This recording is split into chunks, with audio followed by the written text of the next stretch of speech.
Hi అండి. తెలుగు కథల ప్రపంచంకు స్వాగతం. ఇవాల్టి నుంచి శ్రీ ఇచ్చాపురం రామచంద్రం గారు రచించిన భట్టి విక్రమార్కుని కథలను వినేద్దామండి. భట్టి విక్రమార్కుని కథలు. విక్రమార్కుని వంశవృక్షం. పూర్వం వేదనారాయణపురం అనే అగ్రహారంలో విష్ణుశర్మ అనే బ్రాహ్మణుడు ఉండేవాడు. అతనికి నలుగురు కొడుకులు. యజ్ఞ, వేద, వీరనారాయణ, చంద్రశర్మ అని వారి పేర్లు. మొదటి ముగ్గురు వేద, శాస్త్ర, పురాణాలు నేర్చిన పండితులు. అంతేకాక లౌకిక ప్రపంచ వ్యవహారములందునూ తిట్టలే. కనుక వారికెప్పుడు రాజసభలందు సన్మానాలు, ప్రజలలో విశేష గౌరవము ఉండేది. చిట్ట చివరి వారైన చంద్రశర్మకు చదువు అబ్బలేదు. అందుచేత అతడు ఇంటి పట్టునే ఉండి అన్నలు, వదినలు చెప్పే పనులు చేస్తూ కాలం గడిపేవాడు. అయినా సరే అతనికి ఆదరణ గాని, గౌరవం గాని లభించేవి కావు. చదువులేని వాడంటే ఏ కాలంలో అయినా అతని పట్ల ఇతరులకి చిన్న చూపే కదా. చదువు లేకపోవడం వల్ల కదా తను ఇలా హీనంగా బతకవలసి వస్తుంది అని విచారించి ఎలాగైనా సరే విద్యను అభ్యసించాలని తను కూడా మనిషి కావాలని నిర్ణయించుకొని మరో దేశానికి పోయి విద్యలు నేర్చుకునేందుకు బయలుదేరాడు. విద్యలేనివాడు వింత పశువు అని అతనికి మనసుకి బాగా పట్టేసింది. అతను నడిచి నడిచి సాయంకాలానికి ఒక నది ఒడ్డుకి చేరుకున్నాడు. ఆ నదికి దగ్గరలో ఒక అగ్రహారం ఉంది. అగ్రహారం అంటే ఊరే. బ్రాహ్మణుల పాండిత్యానికైనా ప్రతిభకైనా రాజులు సంతోషిస్తే అలాగా అగ్రహారాలను దానమిచ్చేవారు. అగ్రహారాలలో అధిక సంఖ్యాకులు బ్రాహ్మణులు. వారిలో చాలా మంది ఏదో ఒక శాస్త్రంలో అయినా పండితులు. చంద్రశర్మ ఆ నదీ తీరంలో విశ్రాంతి తీసుకుని బ్రాహ్మణులు సాయంకాలం నిర్వర్తించే సంధ్యావందనం వంటివి చేసి తపస్సు చేయడం ప్రారంభించాడు. ఆ నది ఒడ్డున ఒక రావి చెట్టు ఉంది. అది చాలా పెద్దది. దాని కొమ్మలు 4 దిక్కులా చాలా దూరానికి వ్యాపించాయి. ఆ చెట్టు ఆకాశాన్ని అంటుతుందా అన్నట్లుగా ఎత్తుగా పెరిగింది. ఆ రావి చెట్టు మీద ఎంతో కాలం నుంచి ఒక బ్రహ్మ రాక్షసి ఉంటుంది. అది తపస్సు చేసుకుంటున్న చంద్రశర్మ ముందుకు ఒక విప్రుడి వేషంలో వచ్చి ఎవరు నువ్వు అని అడిగింది. చంద్రశర్మ ఆ విప్రుడు అక్కడికి దగ్గరలో ఉన్న అగ్రహారంలో నివసించేవాడేమో అనుకొని, అయ్యా, నేనొక విప్రుడను, విద్యాభ్యాసం చేయాలని దేశాలు తిరుగుతున్నాను అంటూ తన చరిత్రంతా చెప్పాడు. బ్రహ్మరాక్షసి అతని వృత్తాంతం అంతా విని తనకి కావలసిన వాడు దొరికాడని మనసులో చాలా సంతోషించింది. నా వద్ద చదువుకుంటావా అని అడిగింది.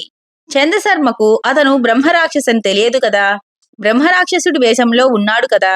తన కోరిక నెరవేరుతుందన్న ఆనందంలో తప్పకుండా మీ వద్ద చదువు నేర్చుకుంటాను, అది నా అదృష్టంగా భావిస్తాను అన్నాడు. మంచిది, అయితే నా రూపం చూసి భయపడకుండా ధైర్యంగా ఉండు అంటూ తన నిజరూపమైన రాక్షసాకృతిని చూపాడు. కాని చంద్రశర్మ ఆ బ్రహ్మరాక్షసి ఆకారాన్ని చూడలేక భయంతో కళ్ళు మూసేసుకున్నాడు. అతని స్థితిని గ్రహించిన బ్రహ్మరాక్షసి మళ్లీ మునుపటి విప్రరూపం దాల్చి చంద్రశర్మకు భయం పోగొట్టే ధైర్యం చెప్పి రావి చెట్టు మీదకు తీసుకొని పోయాడు. అప్పటి నుండి సరిగ్గా 6 నెలలు గడిచాయి. ఈ 6 మాసాల పాటు పగలు రాత్రి అని కాకుండా నిద్ర ఆహారము లేకుండా చంద్రశర్మకి ఆ రాక్షసుడు విద్య బోధించాడు. అప్పుడు చంద్రశర్మ, నీవు విద్యావంతుడవైతివి. నీకు మునుముందు సకల సంపదలు లభిస్తాయి, రాజభోగాలు కూడా కలుగుతాయి. నీకు చాలా శక్తివంతులైన 4 పుత్రులు జన్మిస్తారు. ఇక నువ్వు ఇంటికి వెళ్ళు అని ఆ బ్రహ్మరాక్షసుడు అతన్ని ఆశీర్వదించాడు. చంద్రశర్మ ఆయనకి నమస్కరించి, గురువర్య, మీకెంతయో కృతజ్ఞుణ్ణి అన్నాడు. నీకు విద్యాదానం చేయుట వలన నాకు శాప విమోచనం అయింది అన్నాడతను. గురువర్య, తమరు సకల శాస్త్ర విద్యా ప్రావీణ్యులు కదా, మీకెందుకీ శాపం వచ్చింది అని అడిగాడు చంద్రశర్మ. ఈ శిష్యుడిని కరుణించి ఆ వృత్తాంతం చెప్పండి అన్నాడు. అందుక బ్రహ్మరాక్షసుడు ఇలా చెప్పాడు. రాక్షసుడి కథ. కృష్ణా తీరంలో సరస్వతీపురం అనే అగ్రహారంలో నేనొక విప్రుడను. అన్ని విద్యలను నేర్చితిని. ఒకనాడొక బాపడు నా వద్దకు వచ్చి, నేనింతవరకు కొన్ని విద్యలను అభ్యసించాను, తక్కిన విద్యలను తమరు బోధించాలి, నాకు విద్యాదానం చేయండి అని పలుమార్లు ప్రార్థించాడు. నాకెందుకో అతను గర్విష్ఠిగా తోచాడు. తాను చాలా విద్వాంసుడని గర్వపడుతున్నట్లు అనిపించింది. అందుచేత అతనికి నేను చదువు చెప్పదలుచుకోలేదు. పైగా అతన్ని అగౌరవపరిచాను కూడా. దాంతో అతను నాపై కోపగించి, నువ్వు అఖిల విద్యా విశారదుడివైన విద్యను అభ్యసించాలని వచ్చిన నాకు చదువు చెప్పక తిరస్కరించావు, కాబట్టి నువ్వు బ్రహ్మరాక్షసి కమ్ము అని శపించాడు. దానికి నేనెంతో భయపడిపోయాను. నేను చేసినది నేరమే. విద్య కోరి వచ్చిన వారికి బోధింపకపోవడం తీవ్రమైన దోషమే. నా శాపమునకు విమోచనం అనుగ్రహించమని ప్రార్థిస్తున్నాను అంటూ బ్రతిమలాడాను. చాలాసేపు వేడుకున్నాక అతను ఇలా చెప్పాడు. కొంతకాలంనకు చంద్రశర్మ అనే పేరుగల విప్రుడు విద్యను అభ్యసించగోరి వస్తాడు. నువ్వతనికి అన్ని విద్యలు బోధించు. అప్పుడు గంగా స్నానం చేయి. మళ్ళీ నీ పూర్వపు రూపము, జీవితము లభించగలవు అన్నాడు. చంద్రశర్మ, నేను ఎంతో కాలం నుంచి నీ రాక కోసం ఎదురు చూస్తున్నాను. నువ్వు వచ్చావు. నీకు విద్యలన్నీ బోధించాను. నేనిక గంగా స్నానానికి వెళ్తాను. నువ్వు ఇంటికి పో అని వెళ్ళిపోయాడు. తన కోరిక తీరిందన్న ఆనందంలో చంద్రశర్మ అక్కడి నుండి బయలుదేరాడు. కాని మునుపు వచ్చిన తోవ మర్చిపోయాడు. 1-2 రోజులు కాదు, 6 మాసాల పాటు అలా నడవసాగాడు. అన్నం నిద్ర ఏమీ లేకుండా అలా నడిచి నడిచి చివరికి ఉజ్జయిని అనే నగరం చేరుకున్నాడు. అప్పటికి తను చాలా అలసిపోయి ఉండటంతో ఒక వేశ్యాగృహాన్ని విప్రుల గృహమని పొరపాటు పడి ఆ వీధి అరుగు మీద పడుకుండిపోయాడు. చంద్రశర్మ నిద్రపోతూ ఉంటే ఆ ఇంటిలోని వేశ్యపుత్రిక ఎందుకో బయటికి వచ్చి అతన్ని చూసింది. ఆమె అతి సౌందర్యవతి. అతని రూపానికి ఆమె ఆశ్చర్యపోయింది. అతనే తనకు తగిన పురుషుడని భావించి అతన్ని ప్రేమించి తన మనసులోని భావాన్ని తన తల్లికి తెలిపింది. అమ్మాయి చెప్పిన మాటలు విని ఆమె తల్లి తమ వీధి అరుగు మీద పడుకున్న పురుషుడు ఎంత ధనవంతుడో, అతని ధనమునంతటిని ఎలాగా లాగవచ్చునో అని ఆలోచిస్తూ బయటకు వచ్చి చూసింది. అంతే, ఆవిడ ఒక్కసారి మూతి 3 వంకరలు తిప్పి హేళనగాను కోపంగాను కూతురి వైపు చూస్తూ, ఈ దరిద్ర బ్రాహ్మణుడిని ఎందుకు కోరుకున్నావు? లోపలికి పద అనేసింది. యువతి తల్లికెదురు చెప్పలేక భయంగా లోపలికి నడిచింది విధిలేక. కాని ఆమె మనసు మాత్రం చంద్రశర్మ మీదే ఉండిపోయింది. 2 రోజులు గడిచినా చంద్రశర్మ నిద్ర నుండి లేవలేదు. ఆ వేశ్య మాత భయపడింది. ఆ పట్నాన్ని పాలించే ధ్వజకీర్తి అనే రాజు వద్దకు వెళ్లి, ఎవరో బ్రాహ్మణుడు 2 రోజుల నుండి మా వీధి అరుగు మీద గాఢంగా నిద్రపోతున్నాడు. ఆ నిద్రమత్తులోంచి మేలుకోవడం లేదు.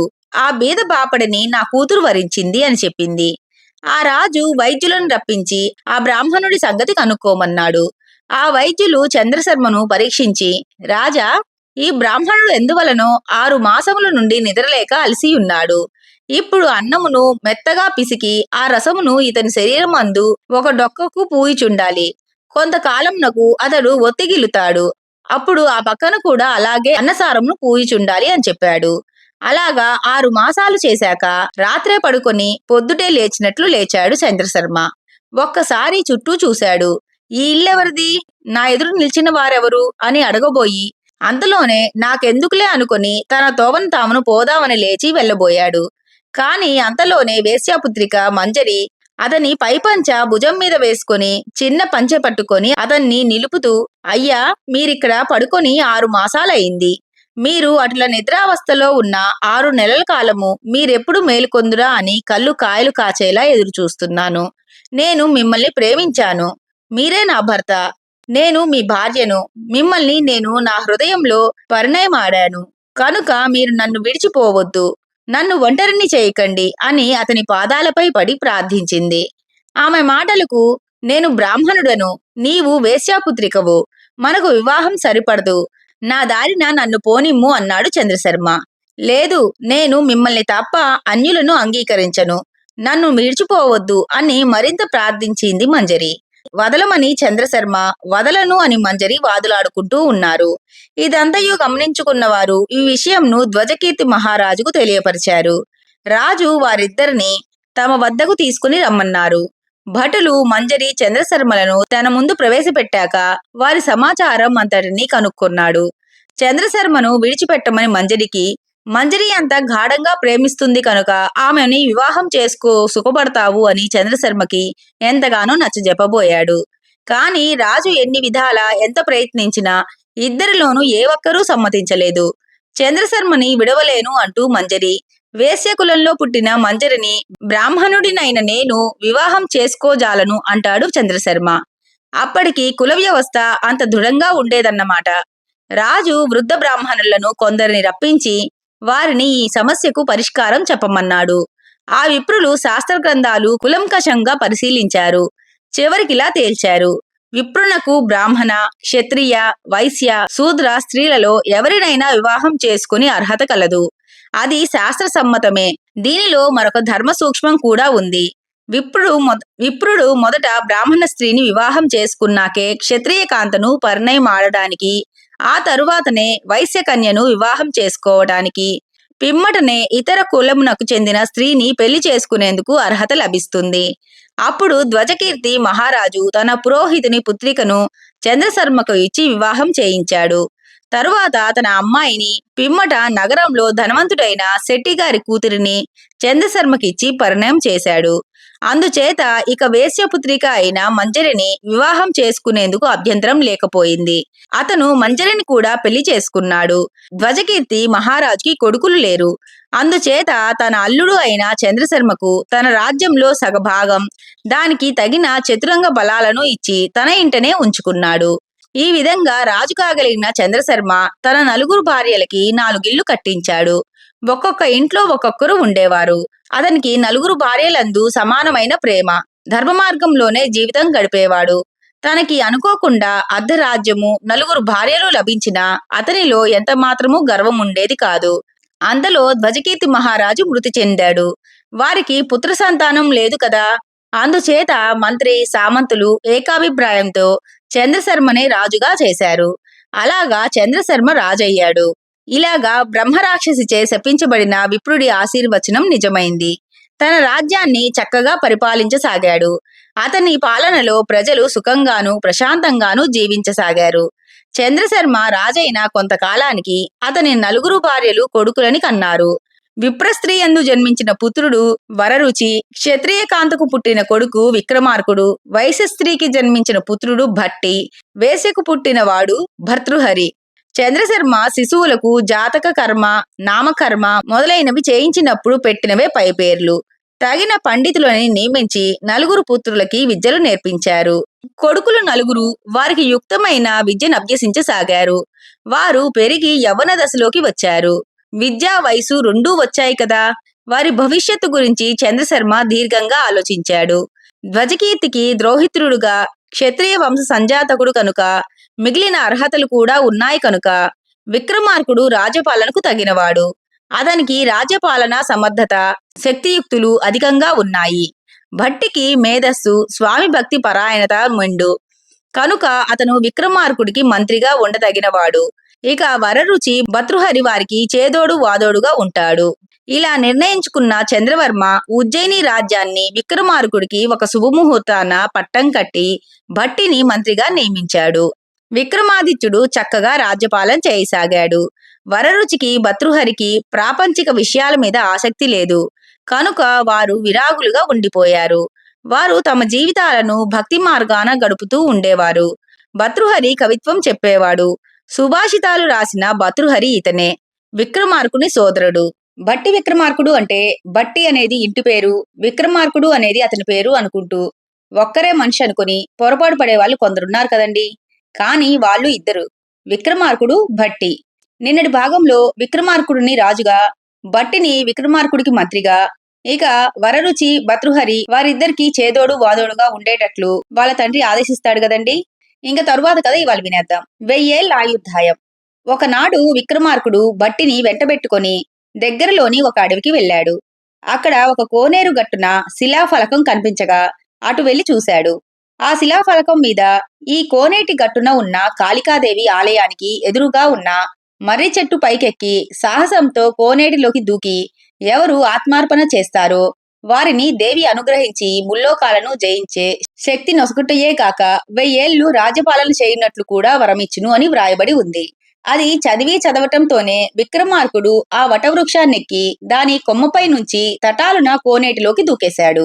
ఆ కోనేరులోకి దూకగానే కాళికాదేవి అతనికి ప్రత్యక్షమైంది. రాజా, నీ సాహసానికి మెచ్చాను. వజ్రములు పొదగబడిన ఈ ఖడ్గమును నీకు బహుమానంగా ఇస్తున్నాను. దీని సాయంతో ప్రపంచాన్నే పాలించగలవు. నిన్నెవ్వరూ జయింపజాలరు అని కత్తి అందించి అంతర్ధానమైంది. విక్రమార్కుడు జరిగినదంతా భట్టికి చెప్పాడు. ఇంతలోనే అంత జరిగిందా? సరే, మంచిదే. దేవి నీకు 1000 ఏళ్లు కదా రాజపాలన చేసేందుకు ఆయుధానం ఇచ్చింది అడిగాడు భట్టి. అవును అన్నాడు విక్రమార్కుడు. నేను నీకు మరో 1000 ఏళ్ళు ఇస్తున్నాను అంటూ నవ్వాడు భట్టి. విక్రమార్కుడికి ఏమీ అర్థం కాలేదు.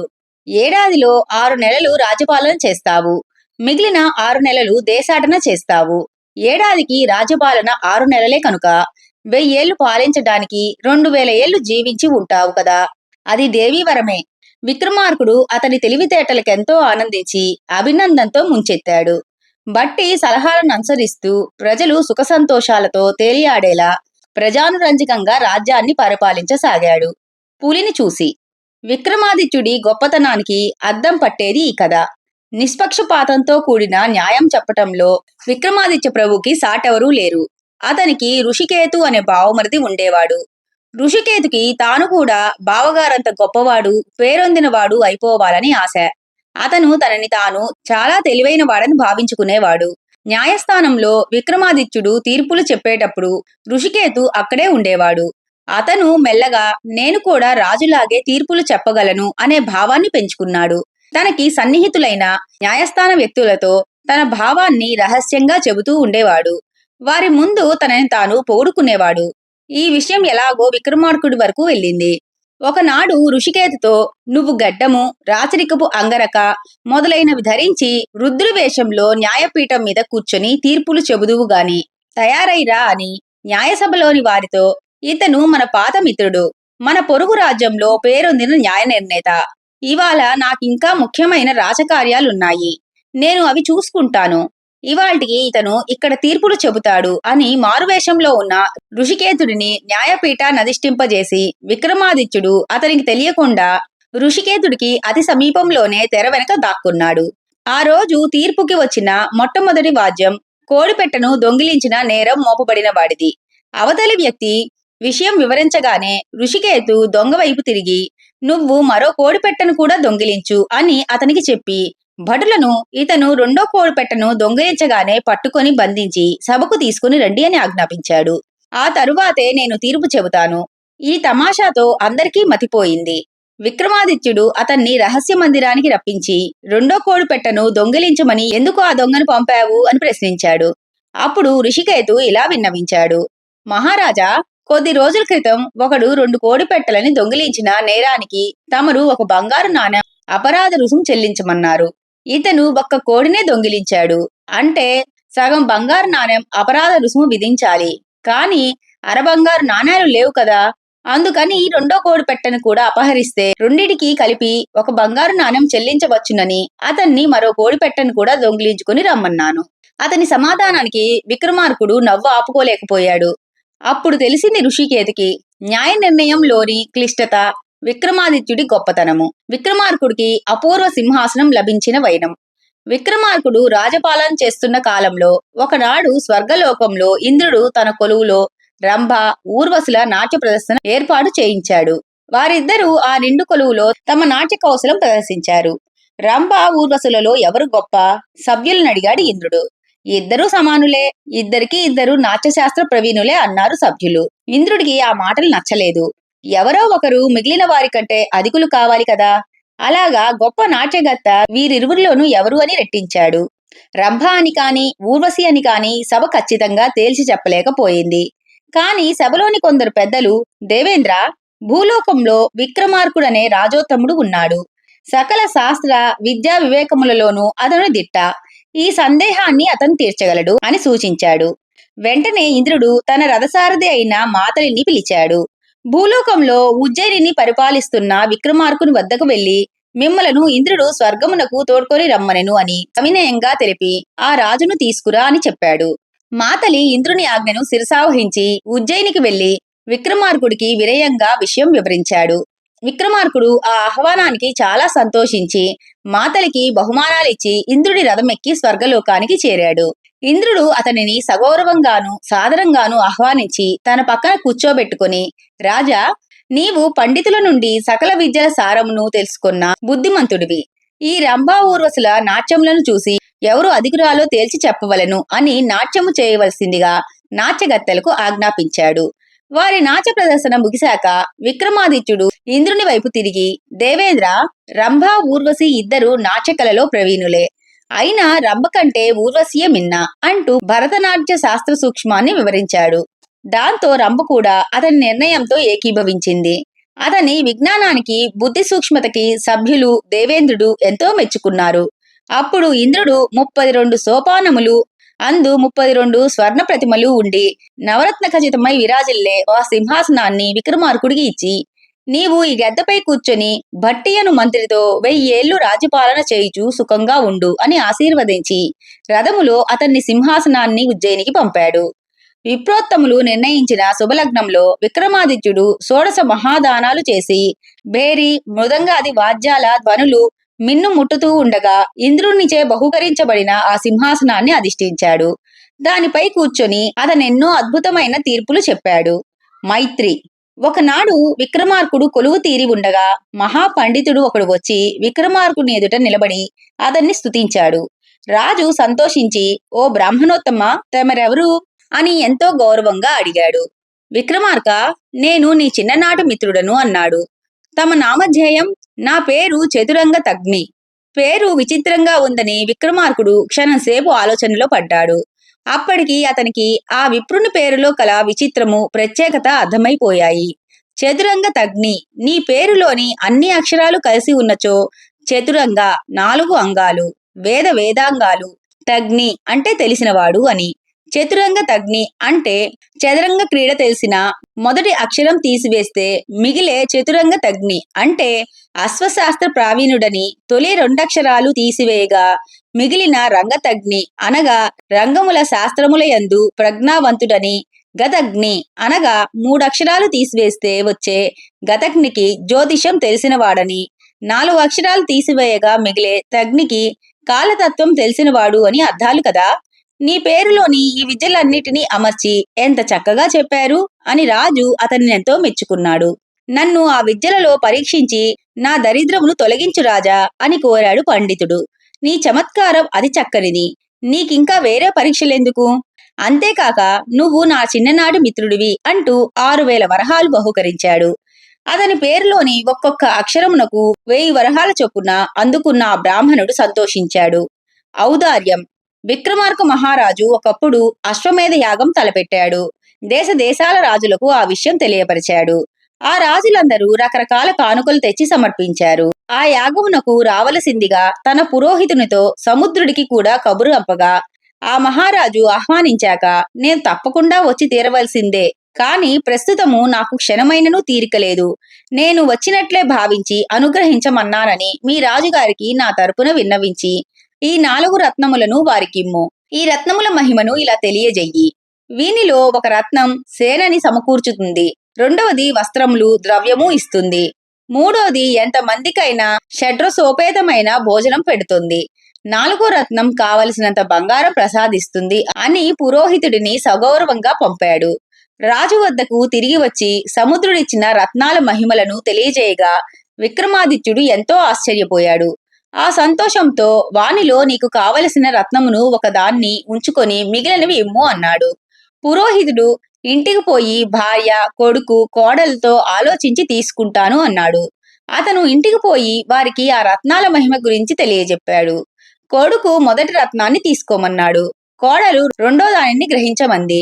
భార్య 3వ రత్నం మీద మనసు పడింది. మర్నాడు రాజు అడగగా పురోహితుడు చెప్పాడు. మీరేం కోరుకుంటున్నారు అని అడిగాడు రాజు. 4వది అన్నాడు పురోహితుడు. రాజు చిరునవ్వు నవ్వుతూ, ఈ 4 రత్నాలు మీరే తీసుకొని పోయి మీ కుటుంబ సభ్యులు 4 ఉంచుకోండి అని 4 రత్నాల్ని ఉదారంగా పురోహితుడికి ఇచ్చివేశాడు. వితరణ. విక్రమార్కుడు కొలువు తీరి ఉన్నాడు. మంత్రులు సామంతులతో వ్యవహారాలు చర్చిస్తూ ఉన్నాడు. ఆ చర్చలు ముగిసేసరికి ఒక బ్రాహ్మణుడు రాజుని దర్శించాడు. ఆ బ్రాహ్మణుడు పండు ముసలి.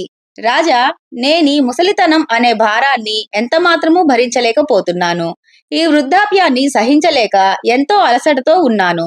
నా బాధని, వృద్ధాప్యాన్ని, భారాన్ని తీర్చి పుణ్యం కట్టుకో అని కోరాడు. ఆ చిత్రమైన సమస్యకు పరిష్కారం ఏమిటి, తానేం చేయాలి అని ఆలోచించసాగాడు రాజు.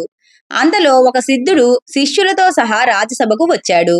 రాజు వారికి అన్ని విధాలైన అతిథి మర్యాదలు జరిపాడు. సిద్ధుడు కొంతసేపు కథా వినోదాలతో కాలక్షేపం చేసి రాజు వద్ద సెలవు తీసుకుంటూ, రాజా, ఈ ఫలమును తీసుకొనుము. ఇది మామూలు ఫలము కాదు సుమా. దీనికి మనుషుల జనన మరణములను పోగొట్టు మహిమ ఉన్నది అని చెప్పి వెళ్ళిపోయాడు. విక్రమార్కుడికి వృద్ధ బ్రాహ్మణుడు మనసులో మెదిలాడు. రాజసభలోనే ఒక మూల విశ్రాంతి తీసుకుంటున్న అతన్ని సమీపించి, విప్రోత్తమ, మీరీ ఫలమును తినండి.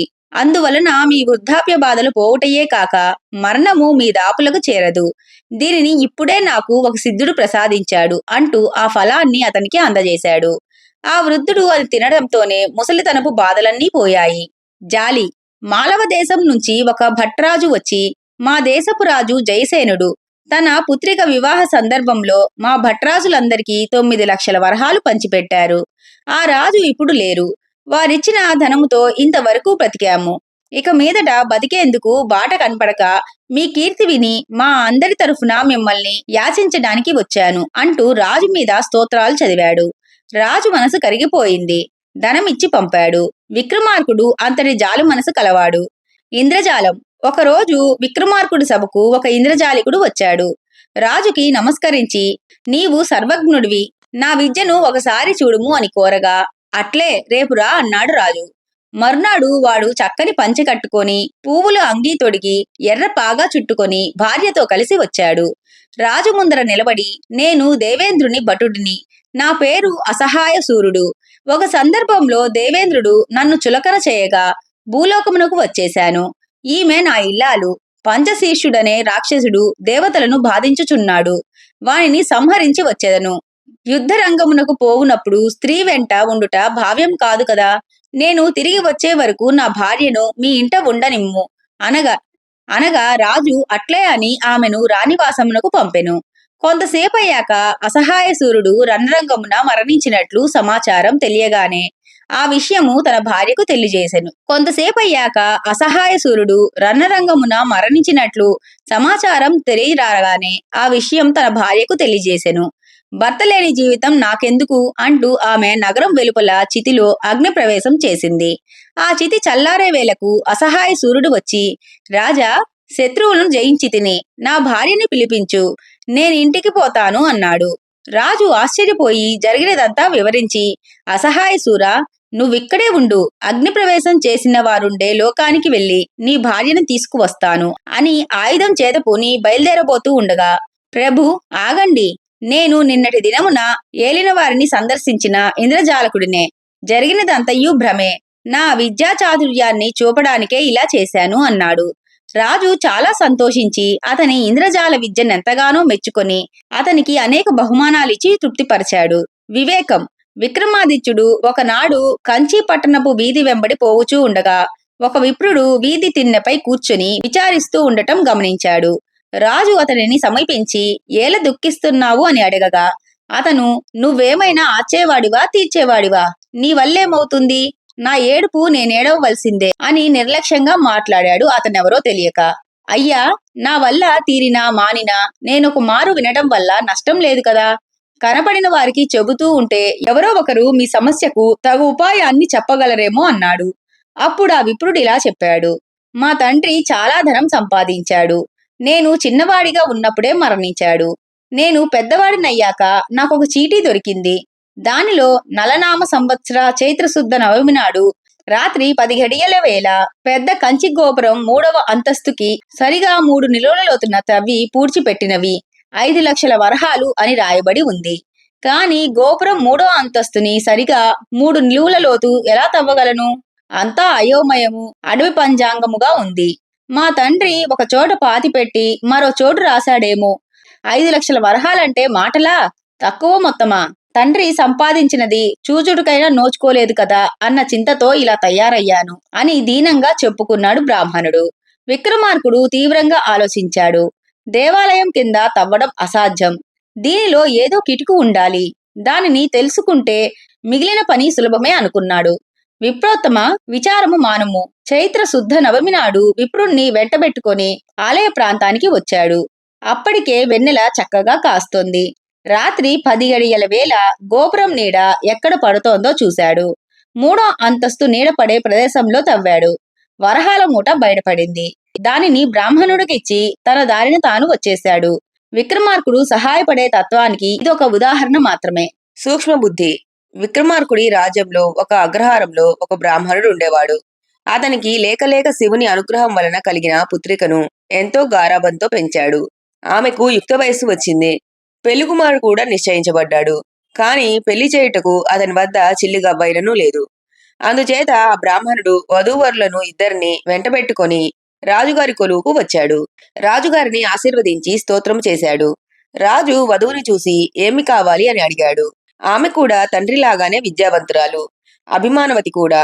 అందుచేత తన అవసరాన్ని సూటిగా చెప్పకుండా ఓ రాజేంద్ర అని నమస్కరించి ఒక్కసారిగా ఈర్ష్యాసూయలకు అతీతంగా వదాన్యుడవయ్యి రుద్ర పూజలు నిత్యాన్నదానాలు చేస్తూ తోడుగా మంచి మంత్రులను కలిగి విప్రుల ఎడ భక్తి కలిగి వాజపేయాది క్రతువులు చేసి హరిభక్తులకు ముదము కూర్చుచు కామధేనువు వలె వజ్ర వైఢూర్యాలు లెక్కలేక ఇమ్ము అంది. రాజుకి మొదట ఆమె కోరినదేమిటో అర్థం కాకపోయినా ఆమె మాటలలోని తొలి అక్షరాలను వరుసగా చేర్చి చూడగా ఈ వరునితో వివాహము కావలను అనుచున్నదని ఆమె ఉద్దేశము అర్థమై ఆమెకు ధనము అవసరమని గ్రహించి అక్షరమునకు 1000 వరహాల చొప్పున ఇచ్చి పంపాడు. ఆ వధువు తండ్రి ఎంతో సంతోషించి విక్రమార్కుడి ఔదార్యాన్ని బుద్ధి సూక్ష్మతని మెచ్చుకుంటూ వెళ్లారు.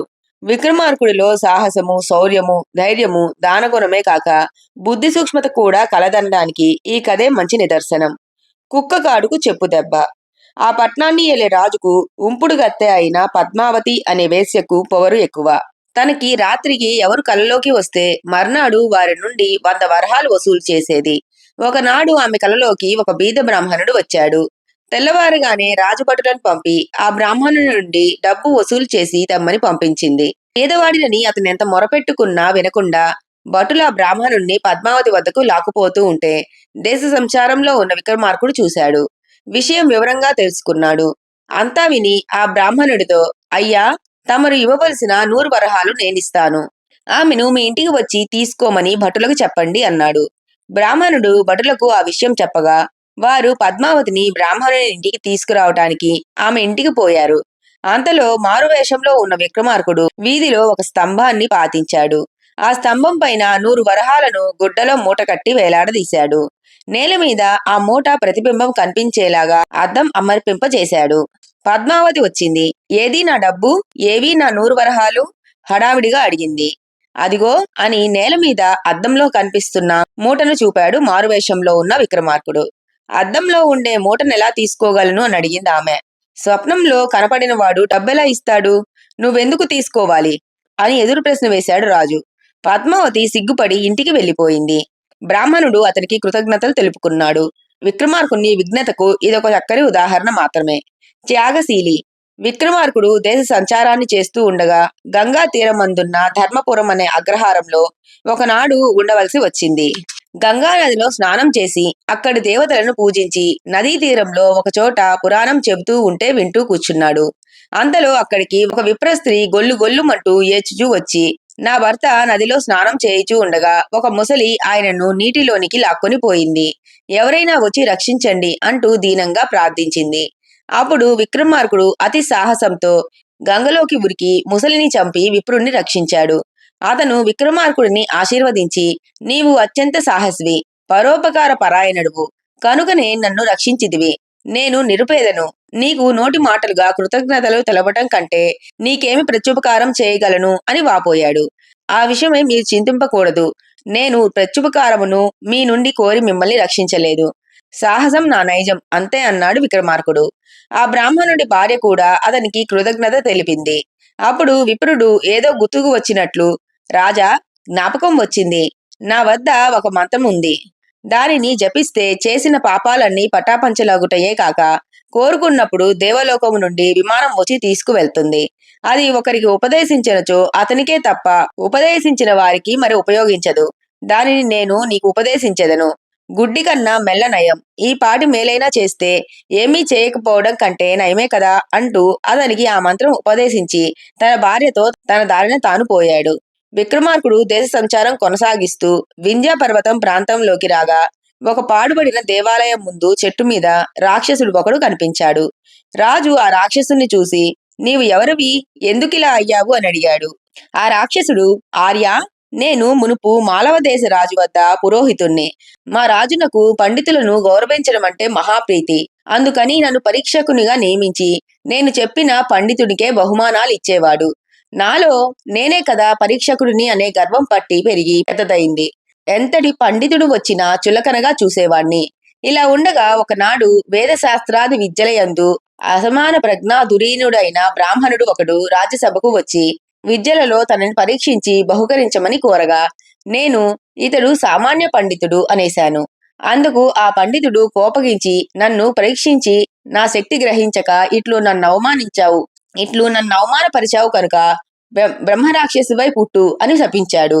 నేనప్పుడు పశ్చాత్తాపంతోనూ భయంతోనూ వణుకుతూ శాప విమోచనం అనుగ్రహింపుడు అని ప్రార్థించాను. అప్పుడు ఆ పండితుడు వింధ్య పర్వతము వద్ద నుండి పాడుగుడికెదురుగా ఉండే రావి చెట్టుపై రాక్షసుడుగా ఉండు. కొన్నాళ్లకు దేశ సంచారం చేస్తూ విక్రమార్కుడు అక్కడికి వస్తాడు. అతని వలన నీకు నా శాపం నుండి విముక్తి కలుగుతుంది అని చెప్పాడు. అప్పటి నుండి నీ కోసం ఎదురు చూస్తూ ఈ చెట్టు మీదనే కాలం గడుపుతున్నాను. నేటికి నా అదృష్టం పండింది. నీ దర్శనమైంది. నీవు గంగానదిలో ముసలిని చంపి బ్రాహ్మణుని రక్షించిన సుకృత ఫలమును నాకు దయచేసి ధారపోస్తే నాకీ శాపం తప్పుతుంది అని ప్రార్థించాడు. విక్రమార్కుడు ఒక క్షణమైనా ఆలోచించలేదు. రాక్షసుడు కోరినట్లు చేశాడు. వెంటనే ఆ రాక్షసుడు బ్రాహ్మణ రూపం పొంది రాజును ఆశీర్వదించి మంత్రమహిమ వలన దేవలోకం నుండి వచ్చిన విమానం ఎక్కి ఆకాశ మార్గాన వెళ్లిపోయాడు. విక్రమాదిత్యుడు తన రాజధానికి తిరిగి వచ్చి రాజ్యపాలన చేయసాగాడు. అతనంత సాహసవంతుడు, త్యాగశీలి, కారణజన్ముడు, తగినవాడు, అన్ని అర్హతలు ఉన్నవాడును. సహాయ స్వభావం. విక్రమార్కుడు దేశ సంచారం చేస్తున్నప్పుడు ఒక చోట నలుగురు సిద్ధులు కనిపించారు. వారికి నమస్కరించి మీరు ఏ ఏ దేశాలు తిరిగి ఏ వింతలు చూశారు అని అడిగాడు. వారు మేము చాలా దేశాలు తిరిగాము, కాని హిమవన్ నగరము అందున్న సిద్ధయోగిని చూచటం మాత్రం సాధ్యపడినది కాదు అన్నారు, కంఠంలో కొంచెం నిరాశ ధ్వనించేలాగా. ఎందుకని అని అడిగాడు విక్రమాదిత్యుడు. ఆ ప్రదేశంలో పాములు ఎక్కువగా ఉంటాయి. అడుగు తీసి అడుగు ముందుకు వెయ్యనివ్వవు. ఆ మార్గం అగమ్యం. అందుకని ఆ ప్రయత్నం విరమించుకొని దక్షిణ దిశకు పోవుచున్నాము అని వారు వెళ్లిపోయారు. విక్రమార్కుడు వెంటనే హిమవన్ నగర ప్రాంతమందలి పాముల అడవి, పొడవైనవి, పెద్దవి, రకరకాల రంగులు కలవి, విషము కలవి అయిన సర్పమయమైన త్రోవలో తనని చుట్టుకున్న పాములతో మంచు గడ్డలను తోయిచు అతను ఎలాగైతేనేం సిద్ధయోగిని చేరి అతన్ని దర్శించాడు. తక్షణమే అతన్ని చుట్టుకొని ఉన్న పాములన్నీయు అతన్ని వదిలి వెళ్లిపోయాయి. రాజు ఆ సిద్ధునకు నమస్కరించగా అతను లేచి వచ్చి రాజును కౌగిలించుకుని నువ్వు మానవ మాతృడివి కావు. నీవెవరువు? నీ పేరేమిటి? ఇక్కడికి ఎందుకొచ్చావు అని ప్రశ్నించాడు. నా పేరు విక్రమార్కుడు. ఉజ్జయిని నగర రాజును. తమ దర్శనం కోసం వచ్చాను అని చెప్పగా ఆ సిద్ధయోగి ఎంతయో సంతోషించి ఒక బలపము, ఒక బొంత, ఒక కొరడా కోల ఇచ్చి నీకే జంతువైనా కావలసి వస్తే ఆ బలపంతో రాసి కొరడా కోలను ఎడమ చేతితో పట్టుకొని తాకిస్తే అది ప్రాణం పొందుతుంది. ఈ బొంతను వదిలేస్తే ధనరాశి ఏర్పడుతుంది అని చెప్పి సెలవిచ్చాడు. తిరిగి వస్తూ ఉండగా ఒక కట్టెలు కొట్టుకునేవాడు కనిపించాడు. కట్టెల కోసం ఇంత దూరం వచ్చేవేం అని అడిగాడు రాజు. నేనొక రాజపుత్రుని చెలికాడను. అతని తండ్రి యుద్ధరంగంలో మరణించాడు. రాజ్యం శత్రువుల పాలవగా రాజకుమారుడు నన్ను తీసుకొని అడవికి వచ్చాడు. బిచ్చమెత్తి జీవించడం కంటే చావటం మేలని తలచి అగ్ని ప్రవేశానికి కట్టెలు తెమ్మన్నాడు అని చెప్పగా విక్రమార్కుడు అతనితో రాజపుత్రుని చేరుకుని రాజులకు యుద్ధం సహజ ధర్మం. ఏదో విధంగా శత్రువులను సాధించాలి కాని అగ్నిప్రవేశం చేయకూడదు. ఈ 3 వస్తువులు తీసుకో అంటూ ఆ రాజకుమారుడి చేతిలోనే బలపంతో చతురంగ బలాలను రాయించి ఎడమ చేతితో కొరడా కోలతో తాకించగా ఆ బలగం అంతటికీ ప్రాణము వచ్చింది. బొంత విదిలించగానే ధనరాశులు కురిశాయి. రాజకుమారా, నీకిప్పుడు సైన్యం ఉన్నది, ధనము ఉన్నది కనుక నీవు నీ శత్రువుని జయించుటకు ఇంకేమీ అవరోధం లేదు కదా. శత్రువుని జయించి నీ రాజ్యం మళ్లీ పొంది సుఖంగా ఉండు అని అతనికి చెప్పి తాను ఉజ్జయినికి వెళ్లిపోయాడు. ఈ వృత్తాంతం విక్రమార్కుడి సహాయ స్వభావానికి మచ్చుతొనక. పరోపకారం. ఉజ్జయిని నగరంలో కుబేరుడికే అప్పివ్వగలిగినంత ధనవంతుడని పేరు పడిన వైశ్యుడు ఉండేవాడు. అతని పేరు ధనందుడు. అతను దాన ధర్మాలు చేస్తూ తీర్థయాత్రలు కావించేవాడు. సరస్వతీ తీర్థానికి బయలుదేరిన అతనికి తోవలో భైరవాలయం కనపడింది. కోవెల వద్దనున్న నదిలో మునిగి ఆలయంలో భైరవుని దర్శించి వస్తూ ఉంటే అతనికి ఒక శాసనం కనిపించింది. ఈ ఆలయంనకు వచ్చిన ఎవరైనా తన శిరస్సు తానే ఖండించుకున్నచో ఆలయ ప్రాంగణంలో పడియున్న 2 ముండములు 2 శిరస్సులు అతుక్కొని ప్రాణము వచ్చును అని రాయబడి ఉంది. అతను ఆ గుడి ముందర ముండములను చూసి భయపడి ఉజ్జయిని వచ్చాక ఆ వింతను విక్రమార్కుడికి చెప్పాడు. విక్రమార్కుడు అక్కడికి ప్రయాణమై ఆ శాసనమును చదివి భైరవుని అర్చించి పరోపకారానికి పనికిరాని శరీరము ఉండి ఎందుకు అనుకుని చేతిలోని కత్తితో తన తలను తెగ నరుకుకొని పోవుచుండగా భైరవుడు రాజు ముందు ప్రత్యక్షమై నిలబడి అతనిని సాహసింపకు అని ఆపి, రాజా, నీ సాహసానికి మెచ్చాను. నీకు ఏమి కావాలో చెప్పు అన్నాడు వరమిస్తూ. నీ ఆలయ ప్రాంతంలో పడి ఉన్న మొండాలను తలలను కలిపి వారికి ప్రాణమివ్వు, నా కోరిక అదే అన్నాడు వినయంగా. భైరవుడు అతని పరోపకార బుద్ధికి సంతోషించి అలాగే చేశాడు. రాజు అతనికి ప్రదక్షిణములు వందనాలు చేసి, మహాత్మా, నా పూర్వజన్మ పుణ్యవశమున నాకు మీ దర్శన భాగ్యం కలిగింది. మరి నన్నొక సందేహం పీడిస్తోంది. తమరు ఇప్పుడు సజీవులుగా చేసిన స్త్రీ పురుషులెవరు? ఎందువలన వారట్లు శిరము మొండెముగా మిగిలారు? ఈ వృత్తాంతాన్ని నాకు విశదపరచగోరుతున్నాను అని ప్రార్థించాడు. అప్పుడు భైరవుడి కథను చెప్పాడు. ఒక ఊరియందు రత్నోద్భవుడనే వైశ్యుడు ఉండేవాడు. వర్తకమునకై సముద్రయానానికి వెళ్తూ బంధువులతో కలిసి ఈ ఆలయ ప్రాంగణంలో విడిది చేశాడు. అదే సమయంలో మరో దేశం నుంచి మరొక వైశ్యుడు కూడా ఇక్కడకు వచ్చాడు. రత్నోద్భవుడు అతనిని కూర్చోబెట్టి కుశలమడిగి, తమదే దేశమని, ఎక్కడికి వెళ్తున్నారు అని, మీ కులగోత్ర నామములేవి అని అడగగా, అతను, నా పేరు చంద్రకేతుడు. రత్నద్వీపంలో పద్మావతి అనే వైశ్యకన్యక కలదు. ఆమె అత్యంత సౌందర్యవతి, గుణవతి. ఆమెను వివాహమాడాలని వెళ్తున్నాను అన్నాడు. అతను పద్మావతి గుణగణాలను, సౌందర్యాన్ని వర్ణించి చెబుతూ ఉండగానే ఆమెపై మనసుపడిన రత్నోద్భవుడు చంద్రకేతుడిని అక్కడికి వెళ్లకుండా చేసి తానే పద్మావతిని పెళ్లాడాలని మోసబుద్ధితో, నేనును వైశ్యుడినే, ఆ కన్యను నాకిచ్చి పరిణయం చేయడానికి ఆమె తల్లిదండ్రులు ఇంతకు ముందే నిర్ణయించి నాకు కబురు పంపారు. అందుకే నేను బంధువులతో కలిసి వెళ్తూ ఇక్కడ మజిలీ చేశాను. కనుక నీవు రత్నావతిపై ఆశ వదులుకొని మీ ఊరు వెళ్ళిపో అన్నాడు. కాని చంద్రకేతుడు అతనిపై కోపగించి, నువ్వు నా ప్రయత్నాన్నంతటినీ పాడు చేయడానికి ఇలాంటి అడ్డుపుల్ల వేస్తున్నావు. నీలాంటి దుష్టుని ఏమి చేసినను పాపం ఉండదు అంటూ అప్పటికప్పుడే రత్నద్వీపానికి బయలుదేరిపోయాడు. రత్నోద్భవుడు తన పాచిక పారనందుకు విచారిస్తూ ఆలయంలోకి ప్రవేశించి, భైరవస్వామి, నేను మనసు పడుతున్న పద్మావతి నాకు భార్య అయ్యేటట్లుగా అనుగ్రహించావో, పెళ్ళైన 16వ రోజు నా శిరస్సు నీకు బలిస్తాను అని మొక్కుకొని తొందరగా రత్నద్వీపానికి వెళ్ళాడు. ఒకే సమయంలో చంద్రకేతుడు, రత్నోద్భవుడు పసుపు కుంకుమలు పట్టుకొని కాబోయే బామ్మగారింటికి వెళ్లి తాము వచ్చిన కారణం చెప్పారు. సరిగ్గా అదే సమయంలో ఎవరో వచ్చి కొన్ని సంపెంగ పూలిచ్చి శెట్టి వాటిని వీళ్ళిద్దరికీ సమంగా పంచగా చంద్రకేతుడు వాటిని తన శిరస్సును అలంకరించుకున్నాడు. రత్నోద్భవుడు భగవంతునికి కొన్నింటిని పెద్దలకు ఇచ్చి వాటిలో కొన్ని మిగిలినవి తాను అలంకరించుకున్నాడు. శెట్టి తన పుత్రికని వారిరువురిలో ఎవరికి ఇస్తారని అడగగా ఆమె రత్నోద్భవుణ్ణి వరించి, పూలన్నిటినీ తానే తీసుకున్న చంద్రకేతుడు స్వార్థపరుడు. పంచి ఇచ్చిన రత్నోద్భవుడు 10 మందిని చూచువాడని తాను గ్రహించినట్లు చెప్పింది. చంద్రకేతుడు నిరాశతో వెళ్లిపోవడానికి బాధపడి శెట్టి అతనికి తన 2వ అమ్మాయినిచ్చి వివాహం చేశాడు. కొన్ని రోజులు అక్కడ గడిపాక రత్నోద్భవుడు, చంద్రకేతుడు సతీ సమేతంగా తమ నగరాలకు బయలుదేరి తోవలో మళ్లీ భైరవాలయం దగ్గర ఆ రాత్రి విశ్రమించారు. అప్పుడు రత్నోద్భవుడికి తన మొక్కు గుర్తుకు వచ్చింది. రత్నావతి గాఢ నిద్రలో ఉండటం వల్ల మిగిలిన వారికి తన మొక్కు గురించి చెప్పి తన చేతి కత్తితో తన తలపై తానే బలి ఇచ్చుకున్నాడు. పద్మావతికి మెలకువ వచ్చాక తల తెగిపడి ఉన్న భర్తని చూసి దుఃఖంతోనూ ఆశ్చర్యంతోనూ విలపిస్తూ ఎందుకిలా జరిగింది అని అడుగగా చుట్టూ ఉన్నవారు అసలు విషయం తెలియపరిచారు. ఈ పరిస్థితులలో విధవగా పుట్టింటికి గాని మెట్టినింటికి గాని పోవుట సరికాదు, భర్తలేని జీవితం ఎందుకు అని తలపోసి ఆమె కూడా తల తెగనరుక్కొని భర్త పక్కనే పడి మరణించింది. ఆ రత్నోద్భవుని సత్యసంతతికి, రత్నావతి పాతివ్రత్యానికి ఎంతో సంతోషించి ఈ శాసనాన్ని రాసి ఇక్కడుంచాను. పరోపకార పరాయణుడవైన నువ్వు వచ్చి ఈ కార్యాన్ని నెరవేర్చావు అని భైరవుడు అంతర్ధానం అయ్యాడు.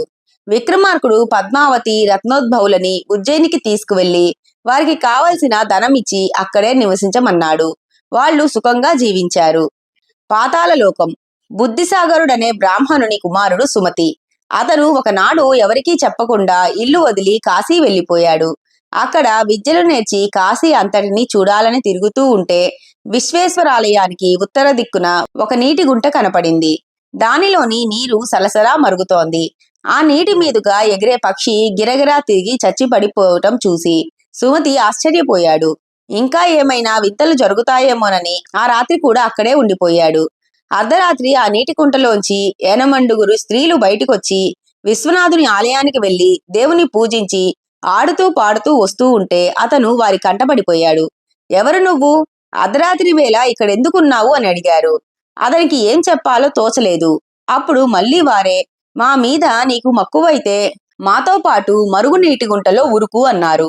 కాని సుమతి భయపడి దూకలేదు.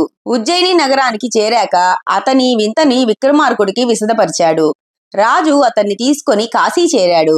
గంగలో స్నానం చేసి విశ్వనాథుణ్ణి దర్శించి ఉడుకునీటి కుంటను చూసి రాత్రి అక్కడే కాచుకొని ఉన్నాడు. విశ్వేశ్వరుణ్ణి సందర్శించి ఆటపాటలతో వచ్చిన స్త్రీలు విక్రమార్కుణ్ణి కూడా సుమతిని అడిగినట్లే అడిగారు. మా యందు కోరిక ఉంటే మరుగునీటి కుంటలో దూకు అని చెప్పారు.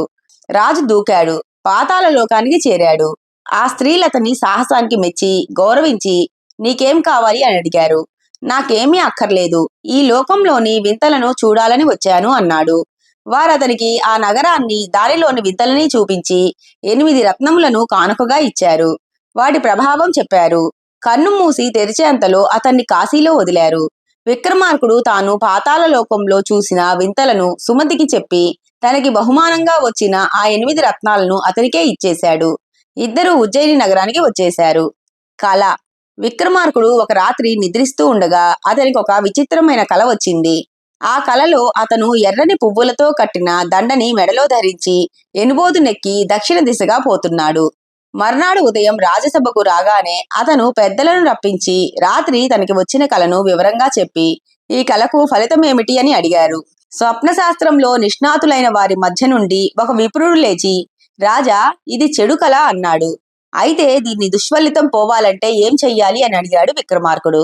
బంగారంతో ఎనుబోతును చేయించి శాస్త్ర ప్రకారము దక్షిణలు దానాలు ఇచ్చి కోశాగారమందున్న ధనాన్నంతటిని యాచకులకు పంచివేయాలి. రాజు తక్షణమే అలా చేయించాడు.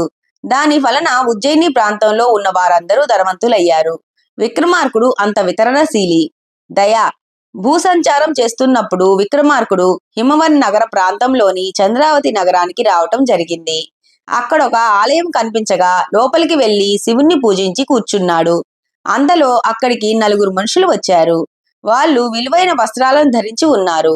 వాళ్ళు ఒంటి మీద ఖరీదైన అలంకారాలు ఉన్నాయి. వారు వెనక కొందరు తీర్థయాత్రికులు కూడా ఆ గుడికి వచ్చారు.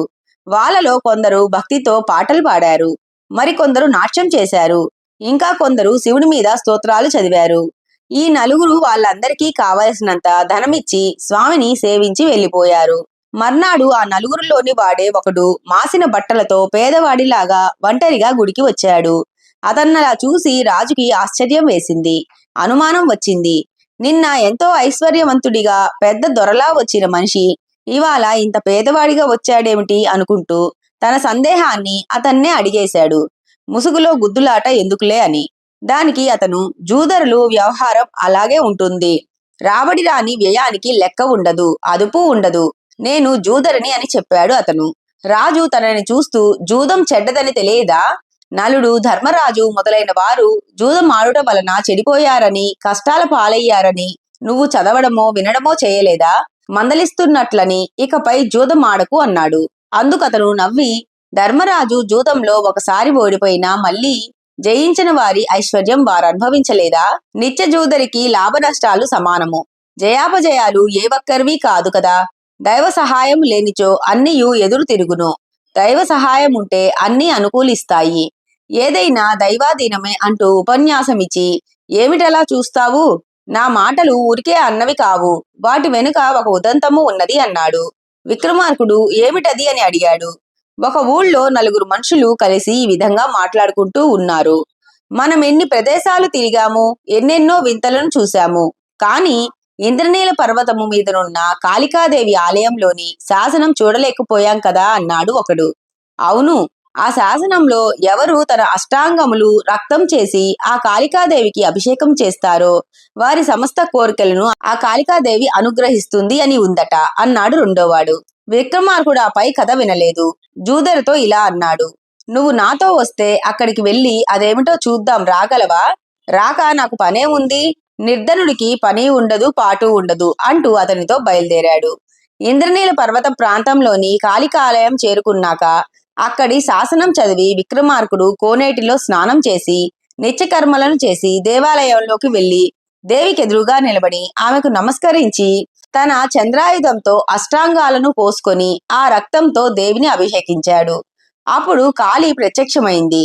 అతని అవయవాలన్నీ మునుపటిలాగా ఉండేటట్లు చేతితో నిమిరింది. రాజా, నీ సాహసానికి మెచ్చాను. ఒక వరం కోరుకో అంది.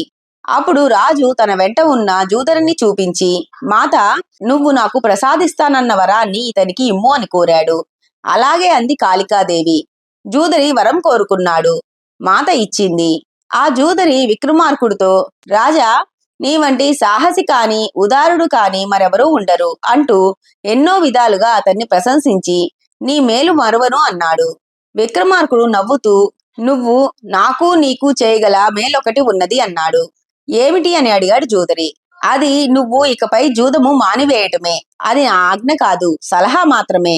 అలాగే, ఇకపై జూదమాడను, కష్టపడి పని చేస్తూ బ్రతుకుతాను అని వాగ్దానం చేశాడు జూదరి. ఉజ్జయిని నగరంలో అనేక రకాలైన విపరీతాలు జరగటం ప్రారంభించాయి.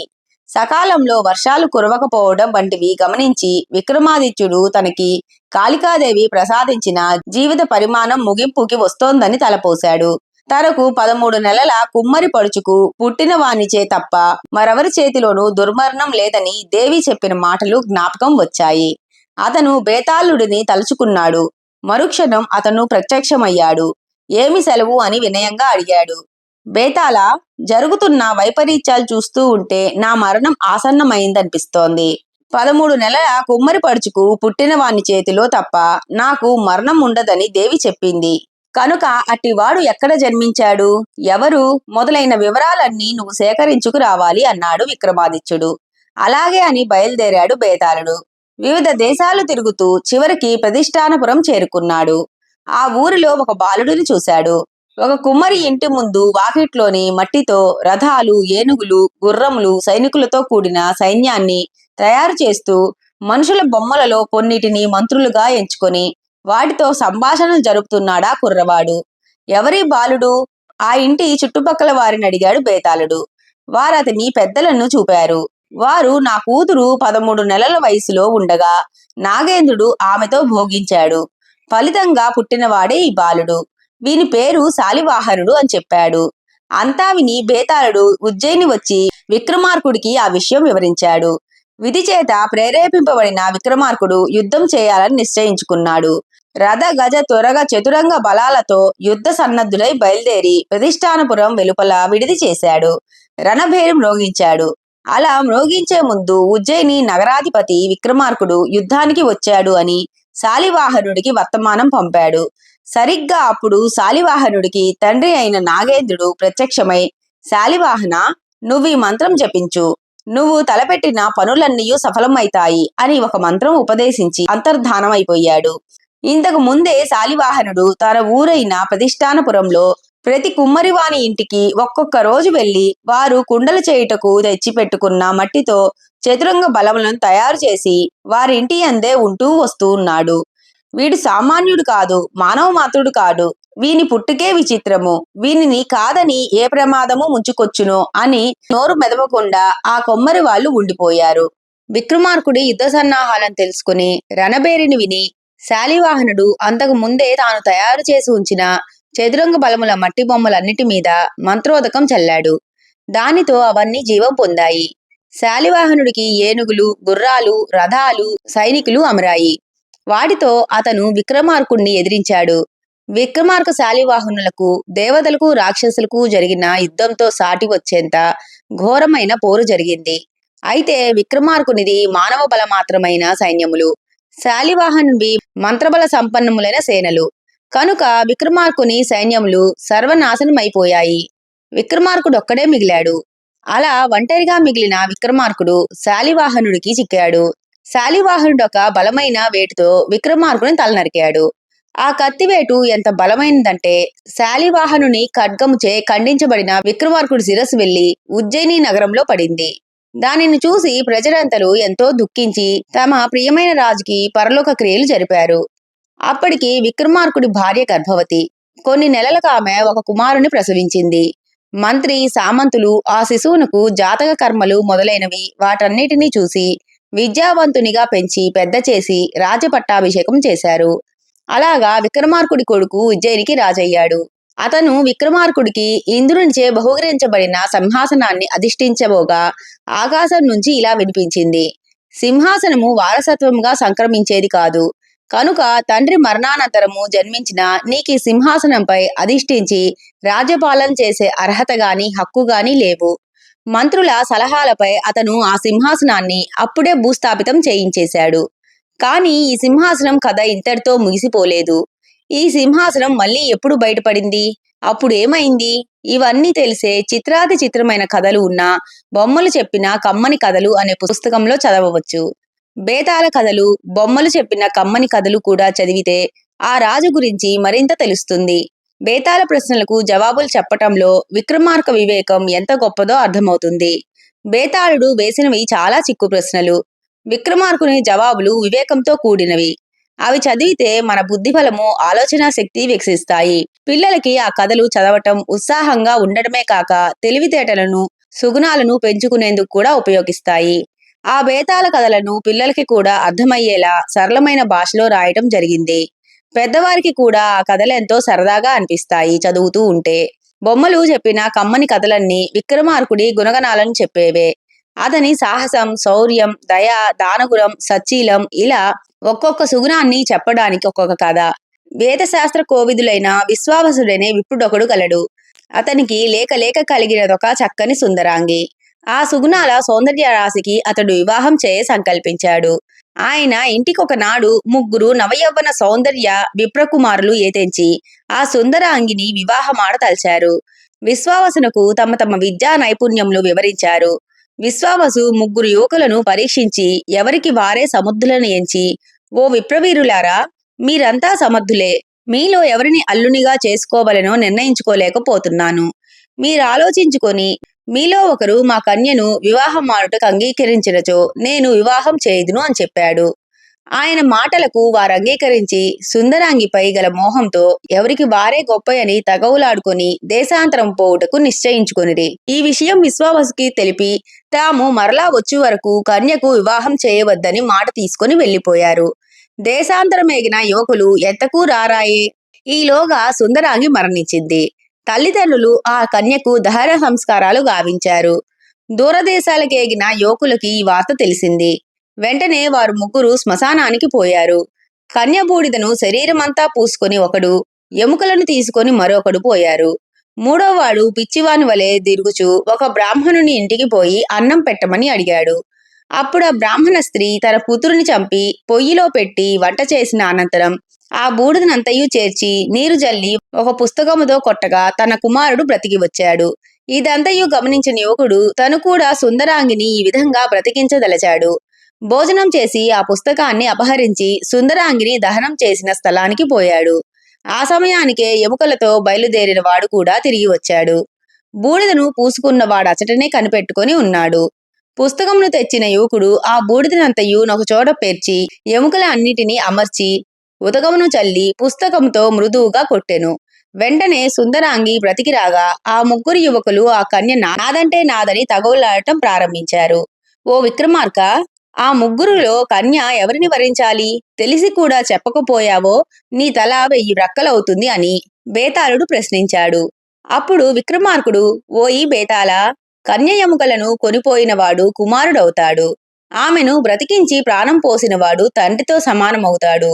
బూడిదను శరీరానికి పూసుకొని శ్మశానం నందు కాచుకొని ఉన్నవాడు భర్త అవుతాడు అని చెప్పగా బేతాళుడు సంతసించాడు. మరునాడు యథాప్రకారంగా బేతాళుడు మరలా చెప్పదొడంగెను. పూర్వం సూత్రమతి అనే రాజు సోమవతి పట్టణాన్ని రాజధానిగా చేసుకొని పరిపాలిస్తూ ఉన్నాడు. అతని భార్య సోమప్రభ. ఒకనాడొక బ్రాహ్మణుడు వచ్చి తనకొక ఉద్యోగం ఇప్పించమని కోరాడు. నీవేం చేయుదువని సూత్రమతిని అడిగాడు. అయ్యా, నేను మాలవ దేశం నుండి వస్తున్నాను. నాకొక ఉద్యోగం ఇప్పించినట్లయితే మీ బాగోగులు నేను చూసుకుంటా, సర్వదా రక్షించగలవాడును అని విన్నవించుకున్నాడు. రాజు సంతోషించి తన కొలువులో అతనికి ఒక ఉద్యోగం ఇప్పించాడు. కొంతకాలం పోయిన తర్వాత అతనిని పరీక్షింపదలచి తన వారిని పంపి ఆ బ్రాహ్మణుడు ఎలా జీవిస్తున్నాడో తెలుసుకొని రండి అని పంపాడు. వారు తిరిగి వచ్చి రాజా, ఆ బ్రాహ్మడు మీరిచ్చిన భృతిలో సగం దేవాలయమునకు, మిగతా సగంలో సగం దాన ధర్మాలకు, మిగిలినది కుటుంబ ఖర్చులకు వినియోగించుకుంటూ జీవిస్తున్నాడు అని విన్నవించారు. అది విన్న రాజుకి అతనిపై మరింత గౌరవభావం ఏర్పడింది. ఆ బ్రాహ్మణుడు కూడా సర్వదా కంటికి రెప్పలా రాజును రక్షిస్తూ వీరవరుడు అని బిరుదు కూడా పొందాడు. ఇలా ఉండగా ఒకనాడు అర్ధరాత్రి సమయమున ఒక స్త్రీ రోదన వినపడింది. రాజు ఆశ్చర్యపోయాడు. వీరవరుడు ఆ ఆర్తనాదమేమిటో దాని వృత్తాంతమంతయు తెలుసుకొని వస్తానని బయలుదేరాడు. రాజుకు కూడా వీరవరుడేమి చేయునోనని అతనికి తెలియకుండా అనుసరించాడు. వీరవరుడు ఆ స్త్రీ ఏడ్చుచున్న ధ్వని దిక్కుకు పోయెను. అసలే అర్ధరాత్రి. ఊరి పొలిమేరలో ఒక స్త్రీ బిగ్గరగా ఏడుస్తూ కూర్చుంది. ఎందుకేడ్చుచున్నావు? నీవెవరువు? నీకేం కావాలి అని వీరవరుడు ఆ స్త్రీని ప్రశ్నించాడు. అందులకామె, నేనీ పట్టణపుర దేవతను. ఈ పట్టణాన్నేలే రాజుకు ఒక ఆపద రాబోతున్నది. అతడు మిక్కిలి దయాపరుడు, మంచివాడు. అందుచే దుఃఖాన్ని ఆపుకోలేక బిగ్గరగా ఏడ్చుచున్నానని తెలిపింది. అందుకు వీరవరుడు, తల్లి, మా రాజుకు రాబో ఆపద తీరవలెనన్న ఏమి చేయాలి అని ప్రశ్నించాడు. ఒక బ్రాహ్మణ బాలుని బలిచ్చిన మీ రాజుకు రాబోయే ఆపద తీరిపోతుంది అని సెలవిచ్చిందా దేవత. వీరవరుడు తన ఇంటికి వచ్చి విషయమంతా భార్యకు వివరించి చెప్పాడు. మన కుమారుని బలి ఇచ్చి రాజును రక్షించాలనుకుంటున్నానని కూడా చెప్పాడు. అందులోకతని భార్య సంతోషంతో అంగీకరించి, ప్రజాక్షేమాన్ని కోరే ఇంతటి మన మహారాజును రక్షించడం కన్నా పుణ్యం ఎక్కడుంటుంది? నాకునూ ఇష్టమైనదని చెప్పింది. కొడుకు కూడా రాజక్షేమం తనకు కూడా కావాలని అందుకు సంతోషంగా ప్రారంభిస్తానని చెప్పాడు. వీరవరుడంతటా తన కుమారునితో, భార్యతో, కూతురుతో పురదేవతయగు కాళికాదేవి గుడికేగి శుభ్రముగా శుచి అయి దేవికి ప్రణమిల్లి కుమారుని బలిచ్చాడు. ఇది గమనించి వీరవరుని భార్య కూడా మరణించింది. భార్య పుత్రులు లేని జీవితం వ్యర్థమని తలచి వీరవరుడు కత్తితో తన తల నరుక్కొని ప్రాణత్యాగం గావించాడు. ఇదంతయు గమనిస్తున్న రాజు, ఇందరు ప్రాణత్యాగం చేయుట నా గురించే కదా అని తలపోసి తానును తన శిరస్సును ఖండించుకోబోగా దేవత ప్రత్యక్షమై, నీ శ్రేయస్సు పరమావధిగా తలచి వీరు ప్రాణత్యాగం అనరించారు. నీవు మరణించడం మంచిది కాదు, న్యాయం కాదు. ఏదైనా వరం కోరుకో అని సెలవిచ్చింది.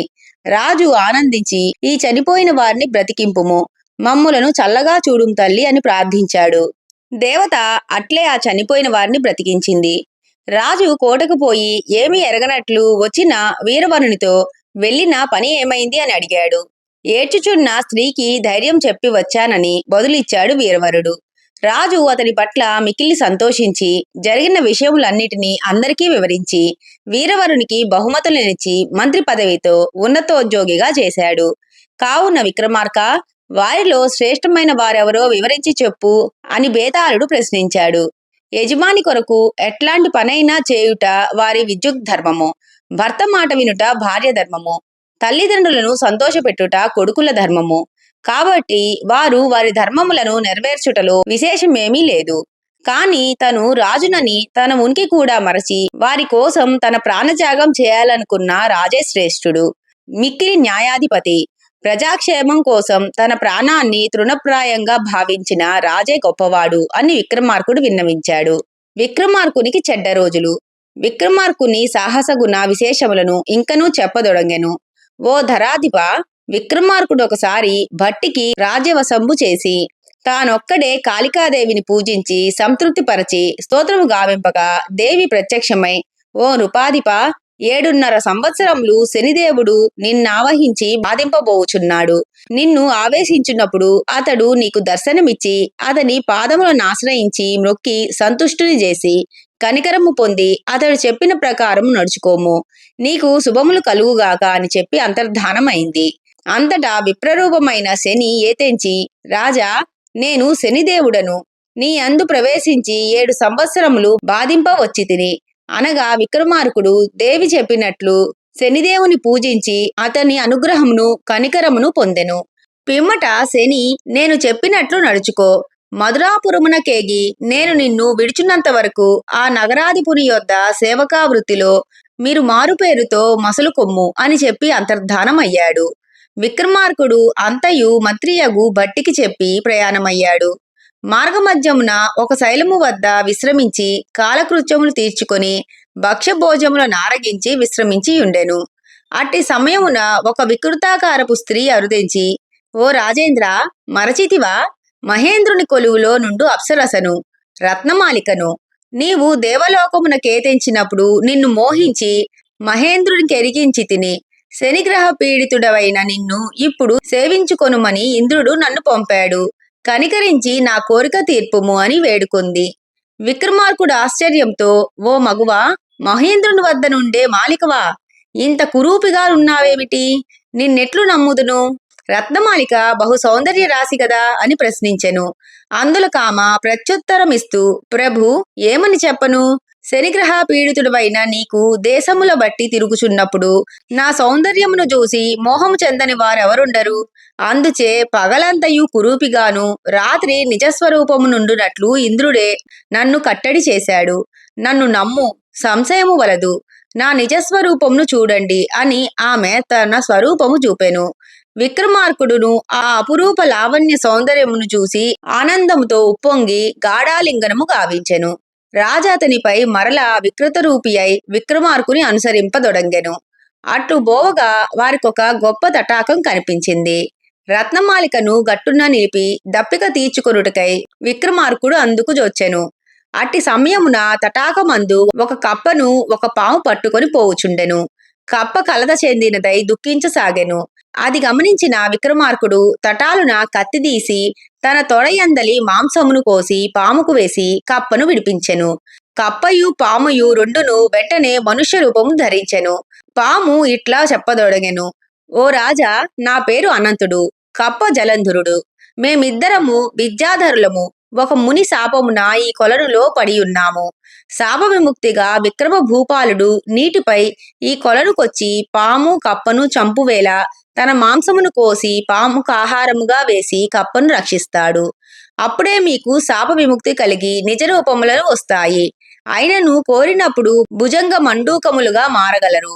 మీ వృత్తాంతమంతయు ఆ రాజునకు విన్నవించి అతడు ఉజ్జయిని బోవు వరకు అతన్ని ఆశ్రయించి సహాయము చేయండి. ఆ రాజు తన స్వస్థలమునకు పోవు సమయమున మీకును శాప విముక్తి కలిగి నిజస్వరూపము పొందురుగాక అని ఆదేశించాడు. కావున మేము కూడా మిమ్మలను అనుసరిస్తాము. నీ గాయం ఇప్పుడే నయమవగలదు అనినంతనే విక్రమార్కుని తొడయందు గాయము లేక స్వాస్థ్యము పొందెను. అనంతరము వారిరువురు అదృశ్య రూపులై రత్నమాలిక విక్రమార్కులను వెన్నంటి వచ్చుచుండెను. విక్రమార్కుడును మధురాపురమును చేరెను. మధురాధీసుని యొద్ద విక్రమార్కుడు కొలువుండుట. మధురాధీసుని వద్ద విక్రమార్కుడు కొలువుండుట చేరి, నేను ఆదిత్యుడనే వీరుడును. 1000 రూప్యముల జీత బెత్తములతో మిమ్ము సేవింపుకొర వచ్చి తిని అనెను. మధురాపురాధీసుడును అతని గాంభీర్య వీర పరాక్రమ లక్షణములను గాంచి అతనిని తన సైన్యాధ్యక్షుడిగా చేసెను. ప్రత్యేక మందిరము ఏర్పాట్లు చేసి అందు ఆదిత్యునికి ఆతిథ్యం ఇచ్చెను. అనంత జలంధర రత్నమాలికలతో ఆదిత్యుడు ఆ భవనమును ప్రవేశించి కొలువుండెను. రాజు కొలువులో విక్రమార్కునికి అంటే ఆదిత్యునికి కర్దముడను యుద్ధవీరునికి మిక్కిలి స్నేహము ఏర్పడినది. కర్దముడును ఆదిత్యునింటికి తరచూ వచ్చుచూ ఉండేవాడు. ఒకనాటి రాత్రి కర్దముడు ఏదియో పని మీద ఆదిత్యునింటికి వచ్చి నిజస్వరూపమునున్న రత్నమాలికను చూచెను. ఆమె అందమున కచ్చెరువు పొంది ఆ విషయంను రాజుగారికి విన్నవించాడు. సహజ కామకుడైన మధురేశుడు మరులుగొలుప ఎట్లైనను రత్నమాలికను ధరించాలనే తలంపుతో కర్దమునితో కూడా ఉపాయం ఆలోచించసాగెను. మధురేశ్వరుడు రత్నమాలికను మోహించుట. ఒకనాడు ఆదిత్యుడు ఇంటలేని సమయమున మారువేషంలో కర్దమునితో సహా ఆదిత్యుని మందిరమున ప్రవేశించి రత్నమాలికను గని ఆమెను ఎటులైనను పొందవలెనని దురాలోచనలో ఉండెను. పిమ్మట రాజు మంత్రితో దురాలోచన చేసి ఒక పన్నాగం పన్నెను. ఆ పురమునకు 100 ఆమడల దూరమున సర్వతోభద్రమనే పురం ఒకటి కలదు. ఆ పురాధీసునకు ముక్తాలతయనే సకల సద్గుణ సౌందర్య రాశి అయిన కుమార్తె కలదు. తండ్రి వివాహం తలపెట్టగా మాంత్రికుడొకడొచ్చి ముక్తాలతను దప్ప మిగిలిన పురవాసులనందరినీ రాళ్లను గావించి ముక్తాలతో గుడియున్నాడు. అందలి విశేషమేమన ముక్తాలత నవ్విన వెంటనే నవరత్నాలు జారిపడురట. ఆ రత్న సంపదతో మిక్కిలి సంపదకరముగా నొప్పారుచున్నదట. మనకా ముత్యములు కావలెను, పోయి తీసుకుని రమ్ము అని ఆదిత్యుని పంపుదామనుకొనిరి. మాంత్రికుడి చేతిలో ఆదిత్యుడు ఎట్లయినా రాయివలె అయిపోతాడని తలపోశారు. వెంటనే రాజు ఆదిత్యునికి ఆ పని అప్పగించాడు. ఆదిత్యుడు సర్వతోభద్రమేగి జనరహితమైన ఆ పట్టణమును గాంచి మిక్కిలి ఆశ్చర్యము పొందాడు. ఒక రమణీయ చిత్రగృహమున ముక్తాలతను చూశాడు. ముక్తాలత ఆదిత్యుని గాంచి తన వృత్తాంతము ఎరిగించి వెడలి పొమ్మనెను. విక్రమార్కుడు ఎరవక, ఓ లతాంగి, ఆ మాంత్రికుని నీ వలపుచే బంధించు. ప్రజలు పురము అందరూ స్వస్వరూపులైనచో నేను నీకు లోబడదనని విన్నవించు అని ఉపాయం చెప్పాడు. తర్వాత విషయం తర్వాత చూసుకొనుదుము అని పలికాడు. విక్రమార్కుడు మాంత్రికుని జంపుట. మాంత్రికుడు ఏతించగానే అతనికి లోబడినట్లు నటించుచు మాంత్రికుని చేతనే పురములను, ప్రజలను, తల్లిదండ్రులను అందరినీ పూర్వరూపమునకు తెప్పించెను. మాంత్రికుడు ముక్తాలతను ముట్టుకోబోవునంతలో వెనక నుండి విక్రమార్కుడు తన కరవాలంతో అతని తలను నరికివేశాడు. ముక్తాలత బతికి వచ్చిన తన తల్లిదండ్రులతో విషయమంతయు విన్నవించింది. ముక్తాలత తండ్రి ఆదిత్యుని మాంత్రికునెట్లు వధించావని ప్రశ్నించెను. ఆదిత్యునిట్టు చెప్పదొడంగెను. పురాధీశ్వర, నీ కుమార్తె వలన అంతయు తెలుసుకొని కాళికాదేవి ఆలయం ప్రవేశించి పూజించి దేవిని ప్రత్యక్షము చేసుకొన్నాను. అంతటా దేవి ప్రత్యక్షమై గుడి ముందరనున్న పీఠము క్రింద రాగి పాత్ర పూడ్చబడి ఉన్నది. అందులో మాంత్రికుని ప్రాణము కలదు. దానిని వెలికి తీసి పగలగొట్టవలేను. తరువాత ప్రతిదినము మాంత్రికుడు ఇక్కడికే తెంచి హోమమునరించిన పిదప ఏనుగును నాకు బలి ఇవ్వవలెను. 10 ఆమడల దూరంలో హేమగిరి గృహలో జపము చేయుచున్న వాని సోదరుని బలి ఇచ్చి హోమగుండంలో వేయవలెను. అట్లు చేసిన ఎడల మాంత్రికుడు మరణించునని సెలవిచ్చినది. ఆ సోదరులలో నెవరో బ్రతికియున్నను 2వ వాడు మృతి నొందాడు. ఆ కార్యమంతా ముహూర్త కాలమున నిర్వర్తించవలెను. ఆలస్యం చేస్తే మరలా వారు పునర్జీవులు కాగలరు. ఆపై వారిని చంపుట అసఖ్యము అని చెప్పింది. బేతాళుని సహాయమున నేనీ విధినంతయు నిర్వర్తించి ఈ పురమునకు మాంత్రికుని బాధ లేకుండా చేసితిని. అంతటా వారానందించి ముక్తాలతను కూడా ఆదిత్యునికిచ్చి రంగరంగ వైభవంగా పెళ్లి చేశారు. విక్రమార్కుడు ముక్తాలతతో సహా ముత్తైదువులను దోడ్కొని వచ్చి గడువు సమయము లోపల రాజునకు అర్పించి రత్నమాలిక ముక్తాలతలతో సుఖముగా నుండెను. రాజు ఆశ్చర్యచకితుడై వేరొక ఉపాయమునకై ఆలోచించుచుండెను. ఆ రాత్రి కర్ధనుడు ఆదిత్యుని ఇంటికే తెంచి రత్నమాలికతో బాటు మరొక సుందరాంగిని గని మరింత విస్మయుడై విషయము తెలుసుకొని తన రాజుకి మరొక వార్తనందించాడు. ఎట్లైనను ఆ సుందరాంగనల పొందుకోరి ఆదిత్యుని మరలా బయటకు పంపుటకు ఉపాయం ఆలోచించి ఆదిత్యునికి కబురంపెను. ఓ దీశాలి, సముద్రాంతర్భాగమున నాగద్వీపం ఒకటి కలదు. దాని చుట్టూను 10 ఆమడల దూరము వరకు భీకర విషజ్వాలలు ముసురుకొనేయుండును. దానికి నాగేంద్రుడు అధిపతి. అతనికి ఒక కుమార్తె గలదు. ఆమె నవ్వినప్పుడు రత్నములు జాలువారుట. మీరా రత్నములు కొని తెమ్ము అని ఆజ్ఞాపించెను. ఆదిత్యుడు అట్లే అని సమ్మతించెను. విక్రమార్కుడు నాగద్వీపమును చేరుట. విక్రమార్కుడు అనంత జలంధరులు సాయమున నాగలోకము చేరి రత్నమాలికకు తోడుగా జలంధరుని పంపివేశెను. అనంతాదిత్యులు నాగద్వీపమునకు ప్రయాణమైరి. మార్గమధ్యమున ఏడ్చుచున్న ఒక స్త్రీని గని కారణం అడిగిరి. ఆమె ఇట్లు చెప్పదొడంగెను. నాయనా, ఈ ధరణీపతికి 4 కుమార్తెలున్నారు. మధురసేన, వసుమతి, మందార, శతవదనైన వారి పేర్లు. రాజు వివాహము గావించి భార్యాభర్తలను పడకటింటికి పంపగా తెల్లవారునంతలో అతడు మరణించెను. రాజు మరలా వివాహం జరిపింప ఆ అల్లుడును మృతి నొందెను. ప్రతిసారి ఈ విధముగా జరుగుచూనే ఉండెను. కారణం తెలియరావటం లేదు. యువకులు భయపడి ఆమెను పెళ్లి ఆడుటకు అంగీకరింపరైరి. అంతటా రాజు దినమొక ఇంటి నుండి పురుషుడు వచ్చి తన కుమార్తెను పెండ్లాడవలెనని కట్టడి చేశాడు. నేడు నా కుమారుని వద్దు, మాకు లేక లేక కలిగిన బిడ్డ మరునాడు మరణించునని మదనపడి ఏడ్చుచుంటిని అని విన్నవించెను. ఆదిత్యుడు ఆమెను ఆదుకొని అతని బదులు తానే పోవుటకు నిశ్చయించుకొనెను. విక్రమార్కుడు యథాప్రకారంగా మధురసేనతో శయ్యామందిరమునకేగి వేచియుండెను. అంతటా నిద్రించుచున్న మధురసేన దేహం నుండి ఒక విషసర్పము బయల్పడి శయ్యనంతయు కలగదిరుగచొచ్చెను. విషయము గ్రహించిన విక్రమార్కుడు దానిని తన కరవాలముతో తెగనరికి మధురసేనతో సుఖంబుగా నిద్రించాడు. మరునాడి వార్త వ్యాప్తి చెందగా విక్రమార్కుని కీర్తి దిశలా మారుమోగింది. రాజును సంతసించి వృత్తాంతమంతయు తెలుసుకొని తన కుమార్తెలు 4 ఇచ్చి వైభవంగా వివాహము జరిపించెను. రాజకుమార్తెలను అక్కడ విడిది చేయించి తానును అనంతుని సహా నాగేంద్రపురంనకు వెళ్ళెను. పురమునను పరిరక్షించే విషజ్వాలలను ఎదుర్కొనుట ఎట్లియో అని ఆలోచిస్తూ ఉండగా అనంతుడు, ఈ విషజ్వాలలు నన్నేమీ చేయజాలవు. నేను పురాధీసును కలిసి వచ్చి మిమ్మలను తోడ్కొని పోయేదనని చెప్పి నాగరాజుని గని విక్రమార్కుని వితరణ శీలంబులు చెప్పి ఒప్పించి విషజ్వాలలను తొలుగునట్లు చేయించి నాగదూతతో సహా విక్రమార్కుని తోడ్కొని బోవ తిరిగి వచ్చెను. అందరూ నాగరాజును దర్శించారు. విక్రమార్కుడు విషయం చెప్పగా తన కుమార్తెతో పాటు రత్నములను కూడా నాగరాజు ఒసంగెను. నాగరాజు సమర్పించిన రత్న కానుకలతోనూ తన 5 నూతన వధువులతోనూ అనంతునితో సహా జలంధర సహాయముతో మధురాపురమును చేరెను. రత్నమాలికయు ముక్తాలతయు మిగిలిన 5 ఒకరినొకరు సఖ్యతతో సుఖంగానున్నారు. విక్రమార్కుడు గడువులోగా రత్నాలను సమర్పించాడు. మరునాడు కర్ధముడు యథాప్రకారం ఆదిత్యుని గృహమునకేగి సుందరీమణులందరినీ చూచి కడునాశ్చర్యముతో తన రాజునకి ఈ వాత చేరవేశాడు. ఇంతలో అనంతుడు మారువేషమునున్న రాజుని మరియు కర్ధముని కాటువేయగా విక్రమార్కుని వారింపు వల్ల బ్రతికి బయటపడిరి. ఆయనను వారిరువురు బుద్ధి తెచ్చుకొనలేదు. మరల ఆదిత్యుని ఆ పురమునొక ఆమడ దూరములోనున్న పాదరస బావి యొద్దకు తీసుకొని వెళ్లి ఉంగరము కపటముగా పడివేచి దానిని తెచ్చి ఇమ్మనెను. కపటమెరిగిన విక్రమార్కుడు జలంధరుని సహాయంతో ఉంగరమును కొంతకాలమును తెప్పించి రాజుకు ఇచ్చెను. ఆ సభకొక విప్రుడు అరుదెంచి, రాజా, విక్రమార్క మహారాజా, మీకు శుభము కలుగుగాక అని ఆశీర్వదించి వెడలిపోయెను. విక్రమార్కుని వట్టిన శని తొలగిపోవుట. వచ్చిన విప్రుడు మధురేశునితో, ఆదిత్యుడనడి ఇతనే విక్రమాదిత్యుడు. ఇప్పటి వరకు నేనితడిని పీడించితిని.